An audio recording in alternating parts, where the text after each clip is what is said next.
Ito na yung mga galing sa chiller. Itong mga to. Yan. Galing sa chiller yan. Kaya may mga date, may mga pitsa. Ito yung bago ngayon. Kahapon at bago.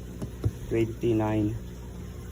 And then ito 30. Ngayong araw. So, salang ko na to sa ating incubator. Ayan, naka-ready na yung incubator natin.